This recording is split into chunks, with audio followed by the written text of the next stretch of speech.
Жетісу облысында ондаған отбасы жуық арада қоныс тойын тойлайды. Аз қамтылған және көп балалы 60 шақты отбасына кәсіпкер Данияр Абылғазин пәтер тарту етті. Бүгін Талдықорған қаласында салтанатты жиын өтіп, пәтер кілті табысталды. Қоныс тойына тілшіміз және Әлдібекте қатысып қайтқан еді.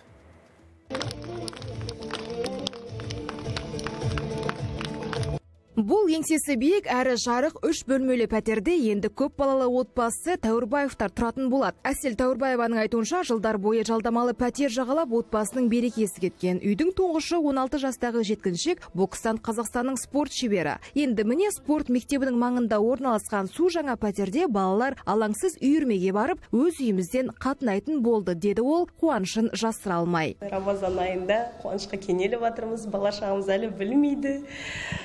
Өте қатты қуанып жатырмыз, рахмет. Осында керемет жақсылық жасап жатқан кісілерге алғысым шексіз. Осында үй тұрғызып бізге, міне, осы үй сіздердікі болады деп шын кешеден бері жүрегіміз толқып жатыр.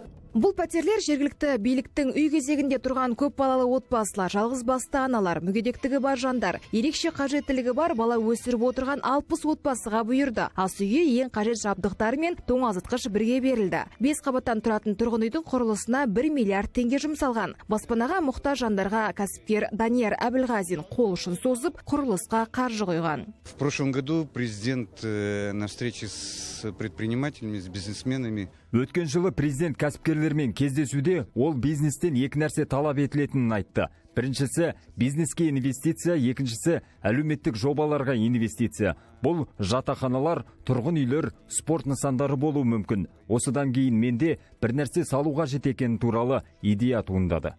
Елімізде баспанаға мұқтаж жандарды тұрғын үймен қамту қай кезеңде де өзекті мәселе. Бұл орайда тек жергілікті атқарушы органдар ғана емес, бизнестің де мүдделі екені қуантады. Бүгін міне ағаларым салған 3 үйдің құрылысы меценаттар тарапынан бүгін бір үй берілді 60 пәтерлік, меценаттар тарапынан тағы 2 үй салынып жатыр 60 пәтерлік. Және де бизнес тарапынан 6 пәтер салынып жатыр. Бұлардың бәрі осы жыл аяғына дейін пайдалануға беріледі. Әкімнің айтуынша, биыл Талдықорған қаласында жылдың аяғына дейін 50 үй қолданысқа берілмек. Оның 41-і бюджет қаржысына салынып жатыр. Бұл пәтерлер отбасы банк арқылы тиімді шарттармен үйге мұқтаж жандарға үлестірілмек. Және Әлдібек Рашид Шүкірәлиев, Атамекен бизнес арнасы, Жетісу облысынан.